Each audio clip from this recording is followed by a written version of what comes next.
Los pulmones tienen sus propias características. Estos inhalan y exhalan el aire.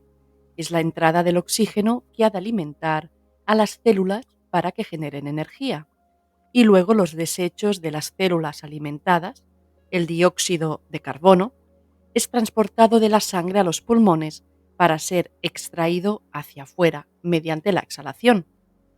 La respiración no deja de ser la alimentación de oxígeno de las células, la base de la vida. De alguna manera los pulmones son la ventilación de nuestro cuerpo, lo que renueva constantemente nuestra vitalidad y energía. De aquí que cuando sentimos que estamos atrapados en nuestra vida y no hay renovación, los pulmones se resienten a nivel energético. Esto lo vamos a observar, cómo se desencadena cada conflicto emocional en cada síntoma pulmonar, desde la dificultad respiratoria leve, asma, bronquitis, pulmonía y neumonía, alergias, hipertensión pulmonar, agua en los pulmones, fibrosis pulmonares y EPOC. Para la medicina china, una disfunción en los pulmones es debido a tristeza, pena o preocupación. Se entiende que los pulmones hacen fluir el qi, la energía, además que hacen circular los líquidos y la sangre y también abren los poros de la piel para su transpiración. Esta medicina explica que cuando no sabemos sobreponernos a la tristeza, el qi del pulmón, es decir, la energía del pulmón, se agota. Cuando esto ocurre, la voz se debilita.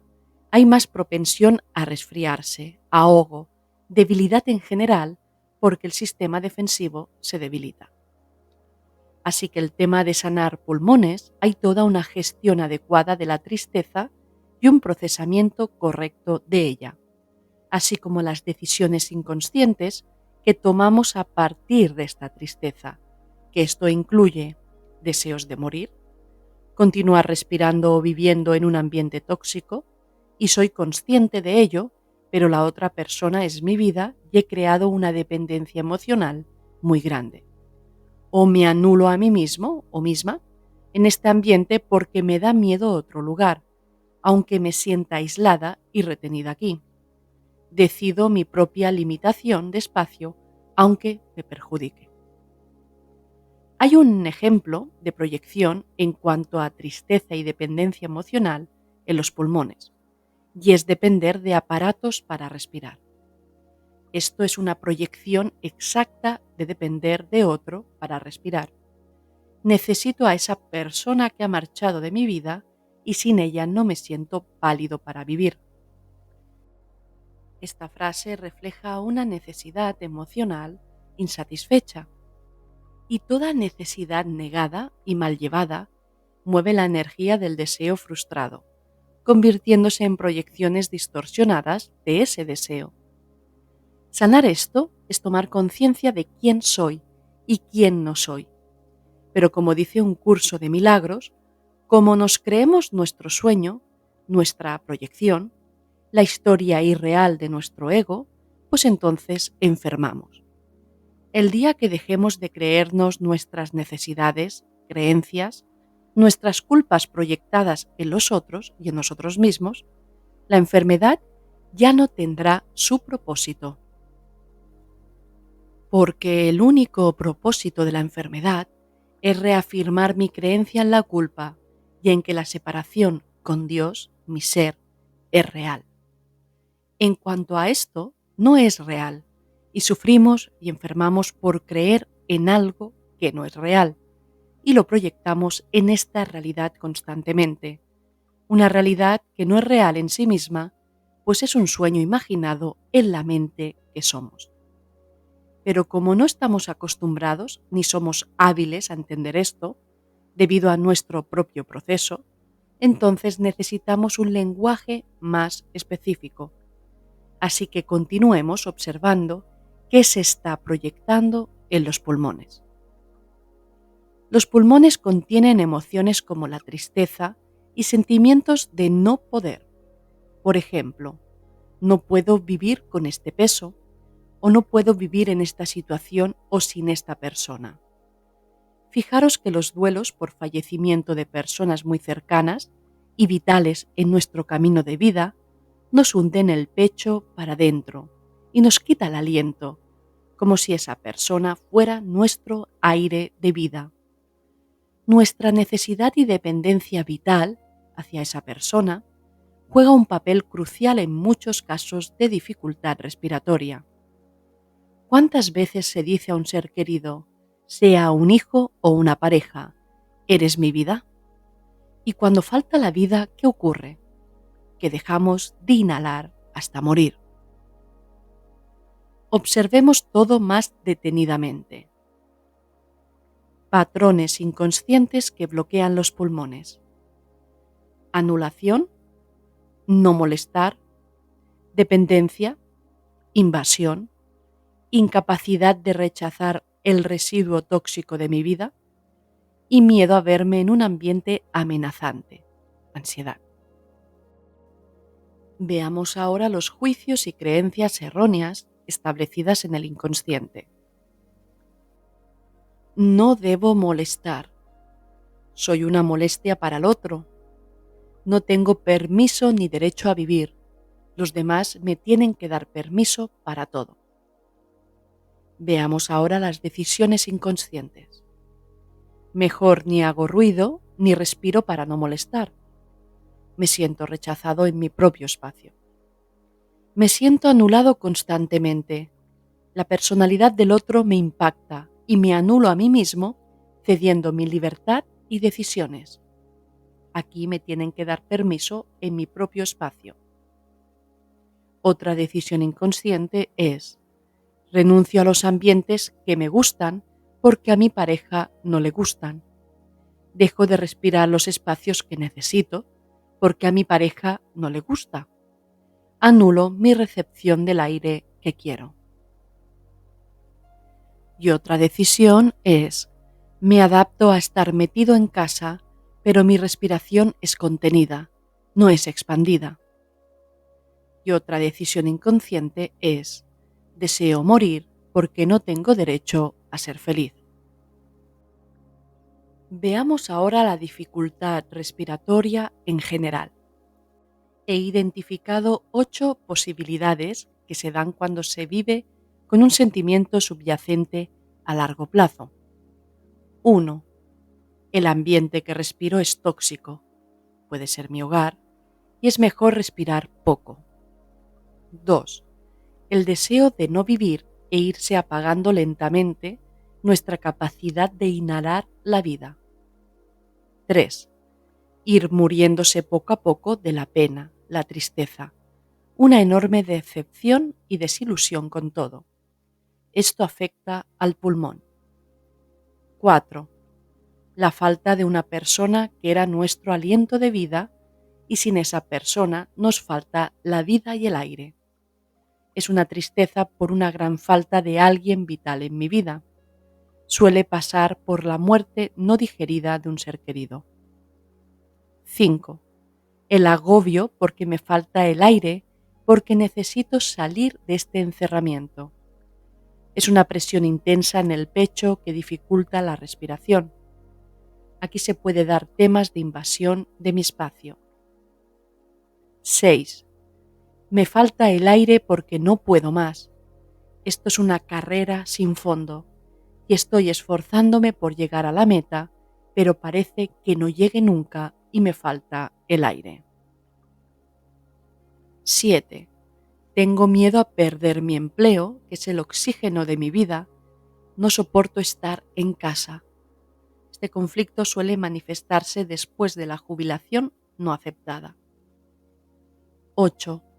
Me ahogan las facturas. No alcanzo a pagar lo que debo y me estoy ahogando. Las preocupaciones me ahogan.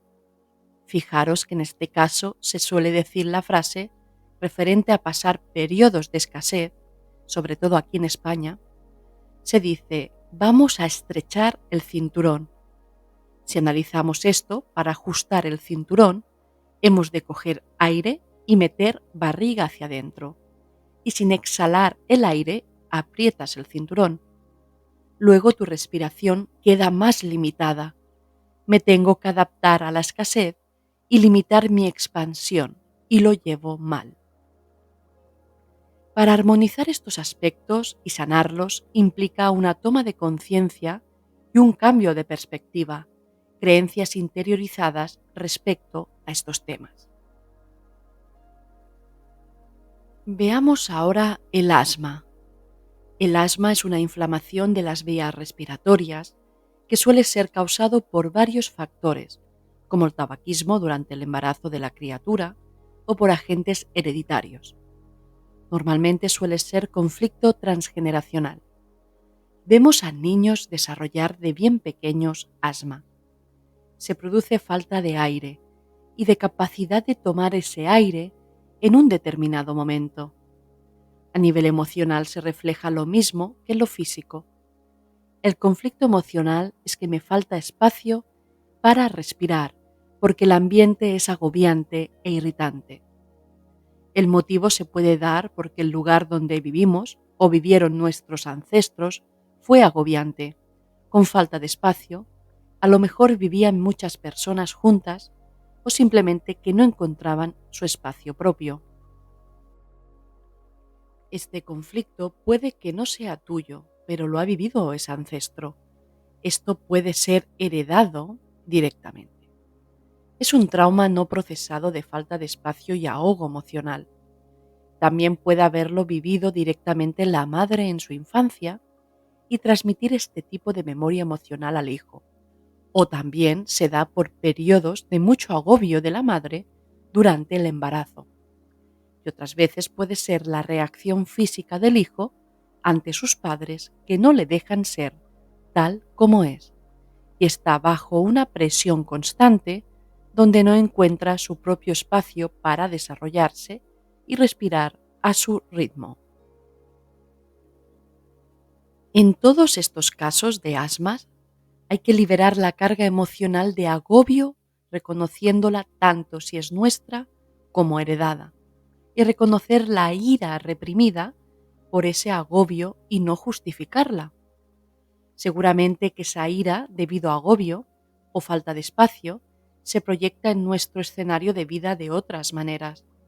Y tenemos que observar esto, dejar de culpar hacia el mundo exterior, dejar de hacer responsables ahí fuera, dejar de estar irritados con nosotros mismos por no saberlo hacer mejor y aceptar una verdad imperial.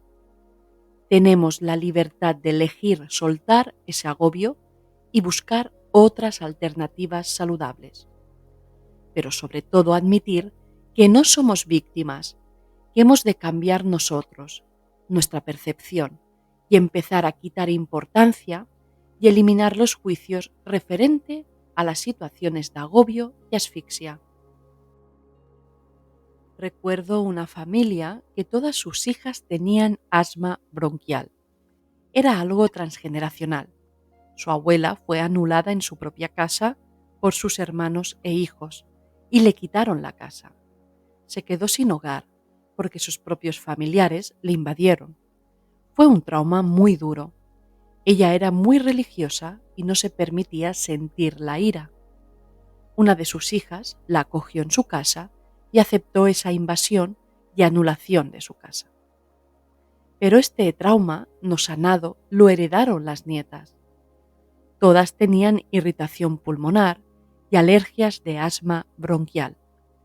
Una de estas nietas sanó estas alergias a los 40 años, gracias a comprender el origen heredado y cómo la huella de no tener espacios propios y de reprimir esa ira la estaba proyectando constantemente en su vida, en su alergia y en situaciones repetitivas de invasión de su lugar.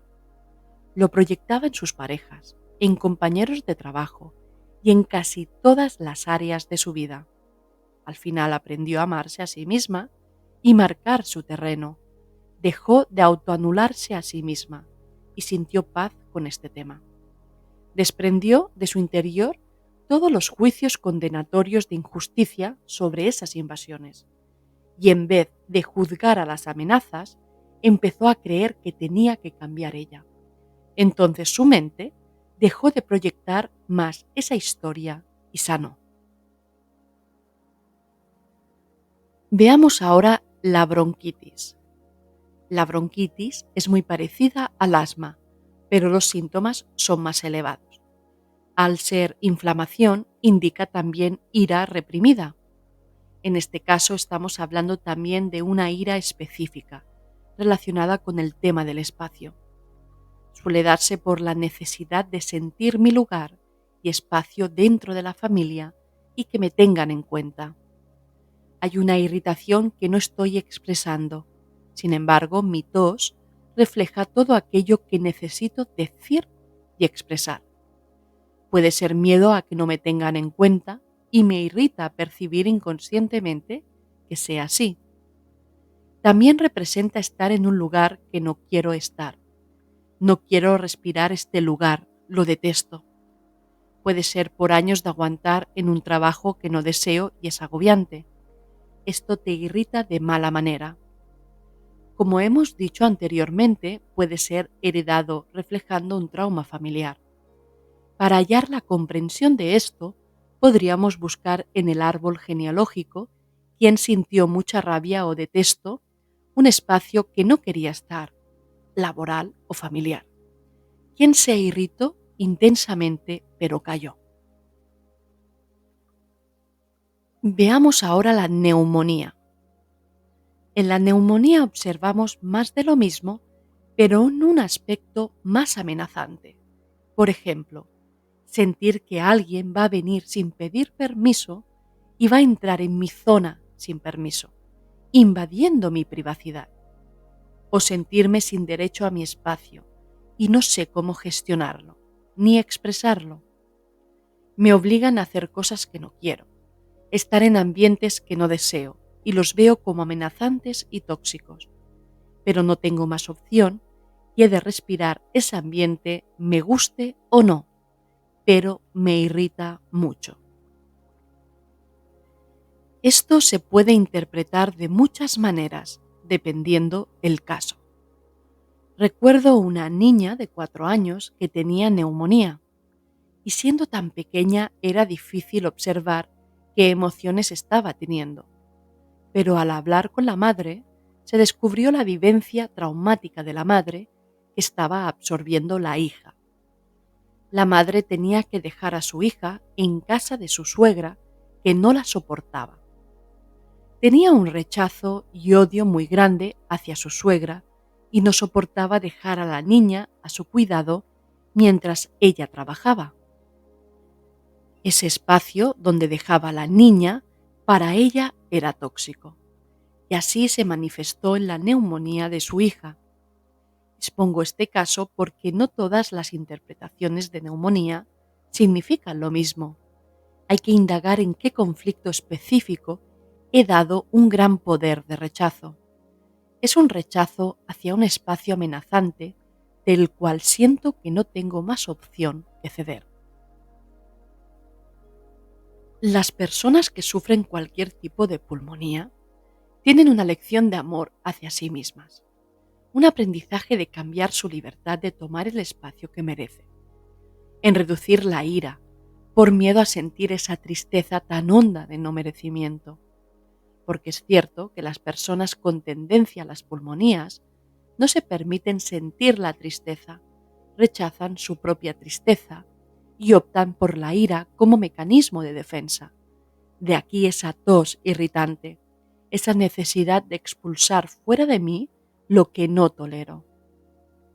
Aquí hay un aprendizaje de no hacer responsable a los otros de aquello que yo percibo. Es mi percepción de amenaza. Y si realmente hay amenaza, busquemos la manera de sanar eso y salir de espacios tóxicos. Hay que aprender a marcar límites a los comportamientos abusivos. Y si sienten que un espacio es amenazante, como el caso que acabo de exponer, entonces hay que plantearse alternativas para que elijan dónde dejar a su hija. En el caso expuesto había un condicionante. Su marido tenía mucha dependencia hacia su madre y se sentía obligada a ceder su hija a sus suegros, viendo esa situación como imposible para decidir otra cosa, porque generaría conflicto de pareja y conflicto familiar. Sin embargo, sentía amenaza e ira hacia ese lugar. Pero en este caso, relatado, hay que pensar que siempre hay alternativas, aunque sean incómodas. Y hablar sobre este tema con su marido era necesario, aunque fuera incómodo. Callar la ira no ayuda en términos de salud, tampoco justificarla, pero hay que hablar y encontrar alternativas sanas para todos los implicados, aunque sea incómodo hablarlo. El aprendizaje en las pulmonías es aprender a no rechazar al otro, porque creemos que es el atacante y nosotros la víctima, y comprender que tenemos el derecho a sentirnos dignos del aire que respiramos, que merecemos ser respetados en nuestro espacio, aunque sea compartido. Por otro lado, muchas veces hacemos malo al agresor debido a nuestra percepción. Eso no significa que no debamos discernir ante comportamientos abusivos y no poner límites, pero necesitamos ser más benévolos con nosotros y con el prójimo. Otros ejemplos de conflicto emocional que se proyectan aquí, en las pulmonías. Una mujer descubre que su marido ha puesto la herencia de la casa a sus hijos menores y no a ella. Su marido no se fía de ella al 100% y teme que se divorcie y le deje sin casa. El marido ha utilizado esta estrategia para asegurarse que su mujer dependa de él y no le abandone nunca, porque si la abandona se queda sin casa. Este conflicto emocional de ira reprimida y sentir amenaza respecto al espacio lo ha asumido su hija de 6 años con neumonías severas. En estos casos, cuando la madre tomó conciencia, pudo liberar a su hija de sus proyecciones, admitiendo que esa neumonía era resultado de ese conflicto no sanado y reprimido. Veamos ahora la fibrosis pulmonar. Esta es una enfermedad que avanza muy rápido y con muy poca esperanza de vida. Son cicatrices en los tejidos que se encuentran dentro de los pulmones y pueden ser por inhalación de contaminantes ambientales, ciertos medicamentos recetados que pueden dañar y también debido a trastornos genéticos o incluso enfermedades autoinmunes. Suele padecerla más los hombres que las mujeres. Sea el caso que sea, todos comparten un deseo rápido por la muerte, debido a una gran tristeza por la pérdida no superada, por temas de gran desilusión no esperada. Siempre es un tema de algo inesperado que ha generado un gran impacto. Aquí se manifiesta poca esperanza de vida porque es un deseo interno muy arraigado de morir y no derecho a mi lugar de pertenencia. Hay una creencia interna muy intensa y un trauma callado. La fibrosis, con sus cicatrices en los pulmones, refleja un conflicto emocional de intensas heridas constantes, amenazas constantes que han dejado huella. El resultado de una fibrosis es que dependes de otros factores y ya no te vales por ti mismo. Es un no derecho a la vida debido a esas heridas. Hay varias posibilidades de sentires inconscientes. 1. Las personas que necesito y amo me dañan y no soy válido ante ellas. 2. La vida es dañina porque me quita lo que más necesito. 3. Sin esa persona la vida es un lugar muy amenazante. La soledad me mata. 4. Me siento atacado constantemente en el ambiente donde vivo o estoy. 5. Todo lo que he luchado no ha servido para nada. Estoy desilusionado con todo. Esto es una anulación de tu valía en función de la voluntad de otros. Es un sentir que no soy válido para nadie. Además, muchas veces se manifiesta un miedo muy interno a que cuando uno se haga mayor, perderá la potestad y su espacio. Siente que aquellos a quien ama se aprovecharán de su debilidad. Hay una desconfianza interna a quienes ama, miedo a tener que pedir permiso para vivir.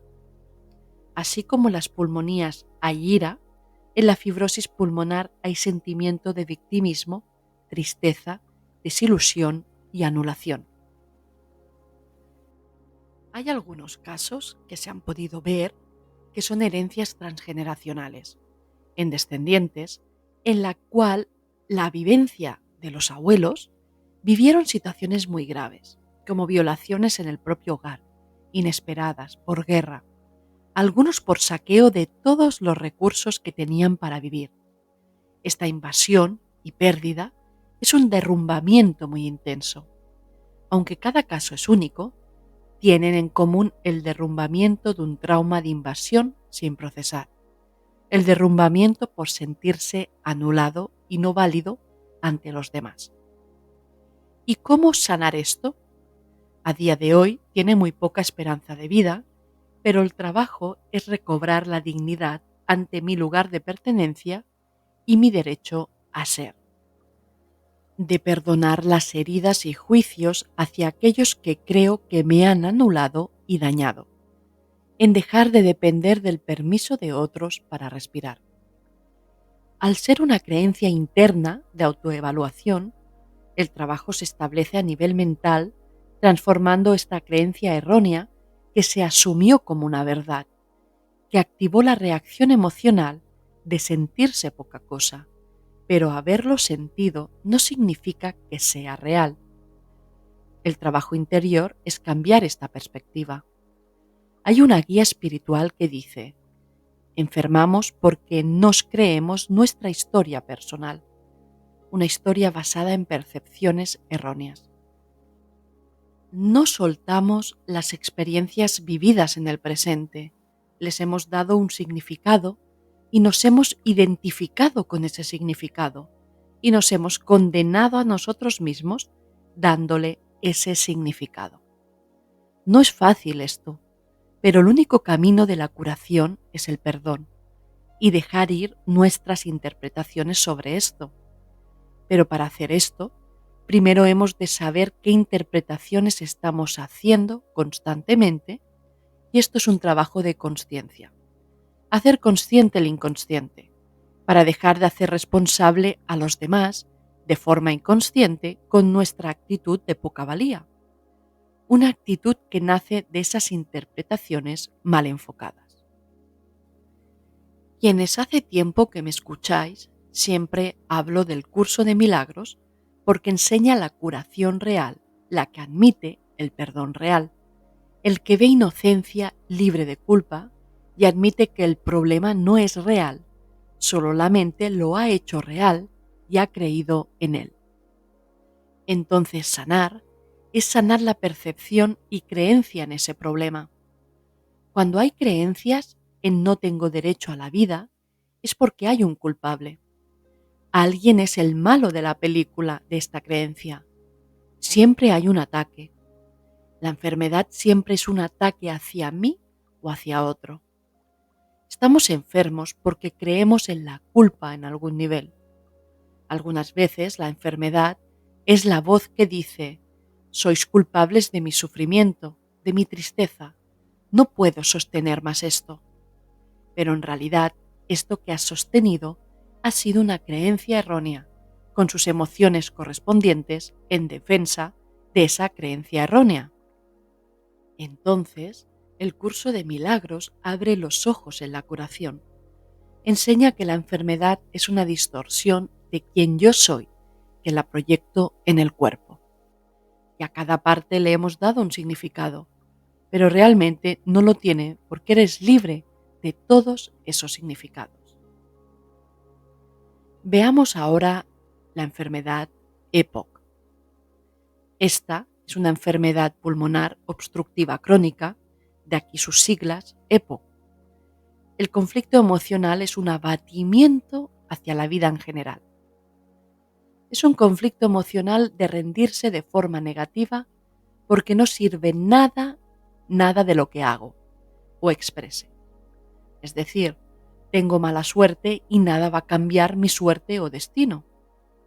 Así que el EPOC es proyectado por unas creencias internas muy derrotistas, marcadas por la palabra derrumbamiento y abatimiento. Me he derrumbado y no me levantaré nunca más. Ya estoy muriendo o ya estoy muerto para la vida. Esto puede darse por situaciones más específicas, como una relación de pareja o matrimonial en que no podemos salvar nuestro matrimonio, y encima siento mucha culpa y abandono, y encima siento que lo hice mal siempre. Y por mucho que intente arreglar la situación, es imposible. Además, esto no lo acepto. Estoy derrotado para siempre. O he arruinado mi familia porque me gasté toda la energía, el dinero que teníamos, y he fracasado, los he traicionado, y encima no tiene reparación. Soy la causa del derrumbamiento de mi familia y casa. Cuando el EPOC se activa por un tema transgeneracional, suele haber vivencias ancestrales de acontecimientos sin solución, de pérdidas graves, vividas con mucha tristeza y abatimiento. También debido a muertes catastróficas como derrumbamientos y asfixias. ¿Qué se puede hacer aquí? Un cambio radical de percepción mental. Empezar a verte merecedor, que la suerte no existe, que la mente es creadora con su pensamiento y proyectamos aquello que creemos. Y si hay un derrumbamiento es porque has puesto tu valía e identidad en cosas que no eres ni son los demás. Cualquier acto de curación real nos lleva a un despertar espiritual, a un encuentro más profundo con nosotros mismos y a descubrir quién eres. Veamos ahora la hipertensión pulmonar. Debido a mi exceso de aire, se debilita mi parte derecha del corazón. Hay una deliberada fuerza para controlar la situación que estoy viviendo como amenazante. Hay un miedo constante a un peligro. Hay un exceso de buscar soluciones con una desmedida preocupación. Aquí hay que aprender a relajarse y soltar el pasado, soltar cualquier experiencia de no control mía o de antecesores que derivó en algo inesperado. Ahora me polarizo en el otro extremo, queriendo solventar cualquier cosa que pueda ocurrir inesperadamente. Pero este no es el camino correcto y mantiene el cuerpo hipertenso, desgastándolo deliberadamente. Aquí puedes empezar a decir y elegir desde tu interior: estoy libre de mi necesidad de controlar y de exigir. Elijo la paz ante esta situación. Veamos ahora los problemas en la pleura. La pleura protege los pulmones y hay casos de derrames, llamados derrame pleural. Entre ellos se encuentra el agua en los pulmones, pero también hay el de pérdida de aire de los pulmones hacia la caja torácica, llamado neumotórax, así como de sangre, llamado hemotórax, o grasas, llamado quilotórax. El tener agua en los pulmones significa que esto que estoy viviendo me ahoga. El tener pérdida de aire, neumotórax, indica un intenso deseo de abrir camino, abrir paso para que corra el aire más allá de este lugar que me asfixia. Necesito abarcar más espacio. Es un conflicto emocional extremo de necesito llegar al otro porque no soporto mi lugar. No siento que donde estoy sea mi lugar y he de traspasar este lugar para encontrar mi libertad. Y en el derrame de sangre, el hemotórax implica la necesidad de retener a la familia para sentir que tengo mi protección en mi espacio. Y el derrame por lípidos, quilotórax, son derrames de mis reservas. Pongamos un ejemplo. Hubo un chico con este conflicto en que curiosamente su mujer se gastaba todo el dinero que él ahorraba y había un derrame de las reservas. Esto fue traumático para él porque era inesperado. Esto se da por conflicto emocional intenso, reprimido y no procesado, y muchas veces callado. Veamos ahora las alergias respiratorias. He rechazado aspectos de mi ambiente. Aquí se da por respirar situaciones incómodas que detesto pero no tengo otra opción. Esta situación ambiental es molesta y la rechazo. Sin embargo, aparento que todo está bien ante esta situación.